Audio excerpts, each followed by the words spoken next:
Welcome to Fly Eats Kitchen. I'm Jessica, your host, and today we are making pan-seared Chilean sea bass and a 5-cheese blend mac and cheese. Y'all know Valentine's Day is right around the corner, so you know you want this recipe. Make sure that you guys like, subscribe, share, comment below, and let's get into this V-Day recipe.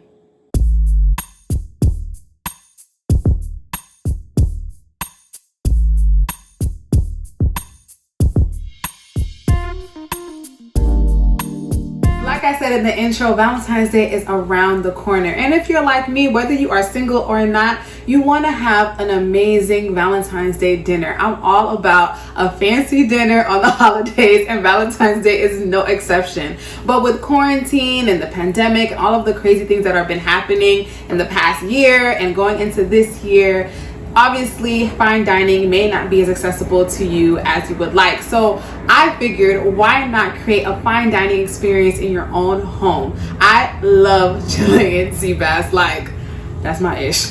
That's literally my ish, okay? But I've never made it. It's always been something I've kind of been apprehensive about because, you know, when you go to a restaurant, they make it so perfect with a nice crust on top. So we're gonna see if we can make that happen. So like I said, we have Chilean sea bass right here. It has been thawed out. I placed it on a rack with the paper towel under to just make sure that all of that moisture is drawn out before we season and do all that good stuff to it. We have some lump crab and some lobster because we're gonna make that sea bass extra fly and top it with that, as well as a lemon garlic buttery sauce. Just thinking about it makes my mouth water. And it's all gonna be accompanied by some 5-cheese mac and cheese. All right, so this mac and cheese specifically is a recipe from the rapper QTip. I know that kind of sounds random, but it's really not. So if you remember, I have been looking at Questlove's mixtape potluck cookbook, and QTip has his personal recipe on there for this mac and cheese. It does call for sausage in his recipe, but you know, we don't eat that over here. Well, I don't. So we're gonna make it without, but I'm sure it's gonna be just as good. All right, I did a lot of talking, so let's get to cooking. So we're gonna go ahead and jump into our mac and cheese first. We have our water boiling with a little bit of salt and some oil, so let's go ahead and add in our noodles. Boil your macaroni until it's al dente, strain it, and let it rock until we are ready to incorporate it in this cheesy sauce. On medium-high heat in my cast iron skillet, I added oil, jalapeno peppers, and tons of garlic, as you can see. Just gonna lightly saute that until it is tender and fragrant. Be sure not to burn that garlic though. And then you're going to slowly whisk in some flour. This is gonna allow that thickening feature into your cheesy sauce. That's so important when you're making mac and cheese. I'm not gonna lie, the jalapenos scared me at first, but I promise it's gonna come together. You're also gonna add in hot milk, not boiling, but hot milk into the mixture, and go ahead and mix it all together until all the clumps of the flour is gone. Next, whisk in your egg yolks, just the yolks, y'all, not the whites, and add in your thyme, your cayenne pepper, some salt and pepper to taste. Look how thick it is already. Oh my god. So just stir that in completely. And next, the best part, add in all of the cheese. We have Asiago, Fontina, Parmesan, white cheddar, American cheddar.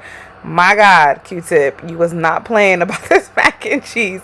Mix that in completely, incorporating all the cheese in so that it melts, and you're ready to add in your macaroni. That's my Haitian accent for you.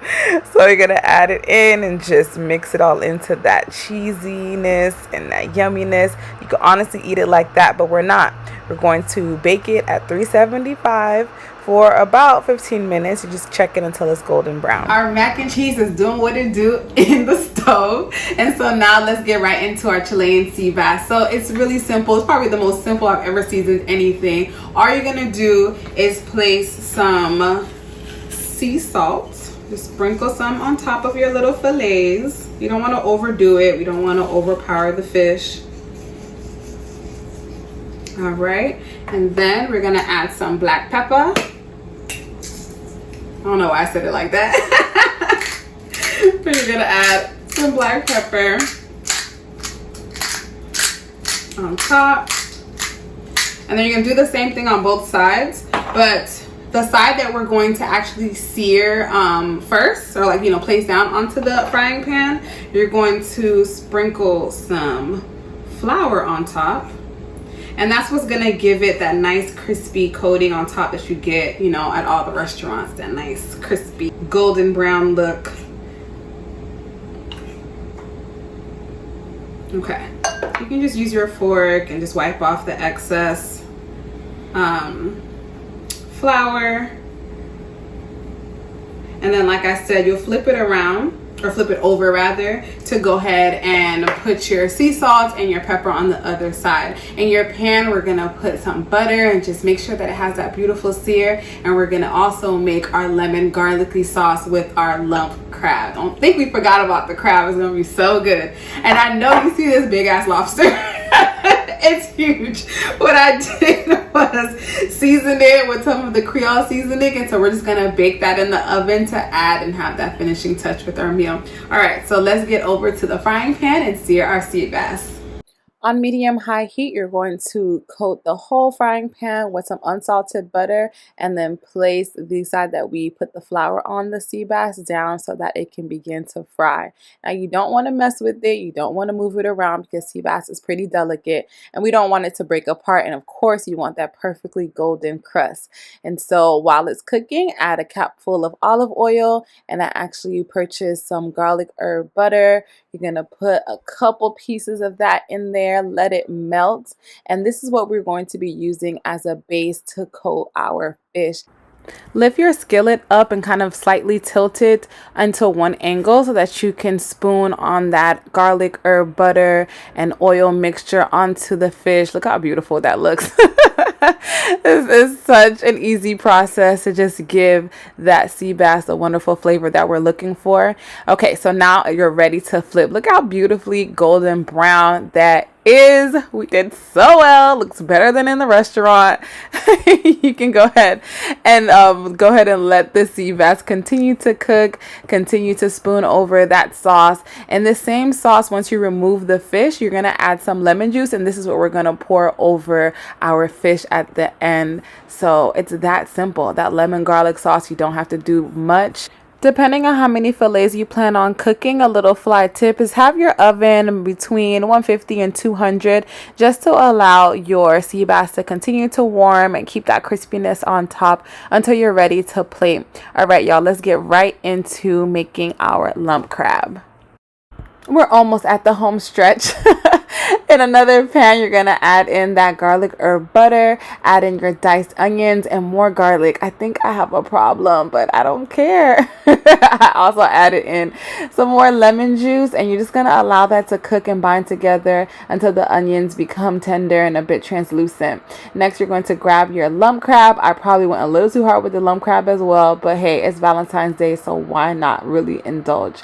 Add in your lump crab, mix it all in with that lemon and that garlic and that butter. Oh, just amazingness. Our beautiful lobster tail, I was going to bake it, but my boyfriend suggested us just searing it on the stove instead, and it comes out just as well. Add in that garlic butter, and then you're going to chop it so we can plate and our eat. Valentine's Day dinner is all ready, and I have to say, if you don't love the person that you're gonna make this for, please do not attempt, because Lord, it was hard work.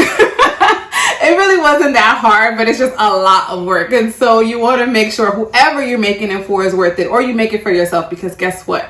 You're worth it. Okay? That's from me. All right. So let me make you guys take a look at this beautiful sea bass, beautiful lobster, crab at the bottom. Now, I know y'all gonna get into this plating, okay? This is fine dining, all right? Top chefs, holla at me, because this was no easy feat. But let's see how it tastes. All right, I'm gonna take a little piece of our sea bass. Let me tell y'all, that little sear on the frying pan, it's like, it does wonders, okay? Like I said, you don't want to overcook your fish. You don't want to overdo it. You don't have to. It just brings out all that flavor just with some butter, some salt and pepper. That's all you need. Look at that.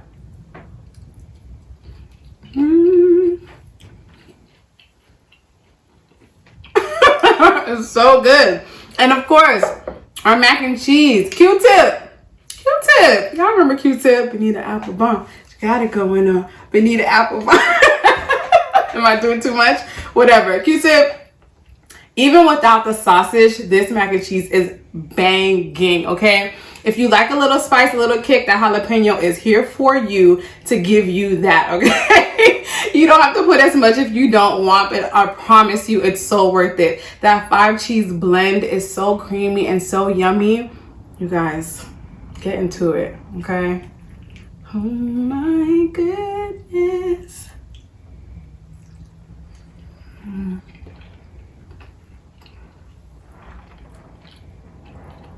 So good. I can eat this on its own, but I'm not, because I have some bomb Chilean sea bass and lobster and crab meat. This is definitely a dinner to remember. So you guys make sure that you try this recipe. Like I said, make it for your loved ones or just enjoy your wonderful time on your own. Get a glass of wine, a little margarita, because I'm a tequila girl. Whatever you want to make sure that special day is special for you. Make sure that you guys like, subscribe, share, comment below, and I'll catch you at another episode of Fly East Kitchen.